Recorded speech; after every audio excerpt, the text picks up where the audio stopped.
ಹೆರಿಗೆಗಾಗಿ ಮಂಗಳೂರು ಆಸ್ಪತ್ರೆಗೆ ಆಂಬ್ಯುಲೆನ್ಸ್ ಮೂಲಕ ಹೋಗುತ್ತಿದ್ದಾಗ ದಾರಿ ಮಧ್ಯೆ ಮಹಿಳೆಯೊಬ್ಬರು ಗಂಡು ಮಗುವಿಗೆ ಜನ್ಮ ನೀಡಿದ ಘಟನೆ ನಡೆದಿದೆ. ಬೆಳ್ತಂಗಡಿ ತಾಲೂಕು ಸರಕಾರಿ ಆಸ್ಪತ್ರೆಗೆ ಹೆರಿಗೆಗೆಂದು ಬಂದಿದ್ದ ಬೆಳ್ತಂಗಡಿ ನಗರದ ಸುದೇಮುಗೇರು ನಿವಾಸಿ ಲೀಲಾವತಿ ಎಂಬ ಮಹಿಳೆ ಆಸ್ಪತ್ರೆಗೆ ದಾಖಲಾಗಿದ್ದು, ಮಂಗಳೂರಿನ ಲೇಡಿ ಗೋಶನ್ ಆಸ್ಪತ್ರೆಯಲ್ಲೇ ಹೆರಿಗೆ ಆಗಬೇಕೆಂಬ ಅಭಿಲಾಷೆಯೊಂದಿಗೆ ಅಲ್ಲಿನ ವೈದ್ಯರ ಸೂಚನೆಯ ಮೇರೆಗೆ ಇಬ್ಬರು ನರ್ಸ್ ಜೊತೆಗೆ ಬೆಳ್ತಂಗಡಿ ತಾಲೂಕು ಸರಕಾರಿ ಆಸ್ಪತ್ರೆಯ ತುರ್ತು ವಾಹನದಲ್ಲಿ ವೈದ್ಯರು ಮಂಗಳೂರಿಗೆ ಕಳುಹಿಸಿದ್ದರು.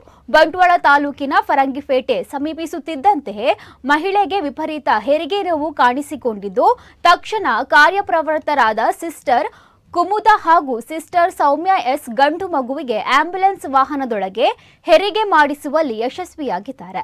ಬೆಳ್ತಂಗಡಿ ತಾಲೂಕು ಸರಕಾರಿ ಆಸ್ಪತ್ರೆಯ ಆಂಬ್ಯುಲೆನ್ಸ್ ಚಾಲಕ ದಿನೇಶ್ ಗೌಡ ಅವರ ಸಮಯ ಪ್ರಜ್ಞೆಯಿಂದ ಅತ್ಯಂತ ಕಡಿಮೆ ಸಮಯದಿಂದ ಮಂಗಳೂರು ಲೇಡಿ ಗೋಶನ್ ಆಸ್ಪತ್ರೆಗೆ ತಲುಪಿಸಿ ಸಾರ್ವಜನಿಕರ ಪ್ರಶಂಸೆಗೆ ಪಾತ್ರರಾಗಿದ್ದಾರೆ.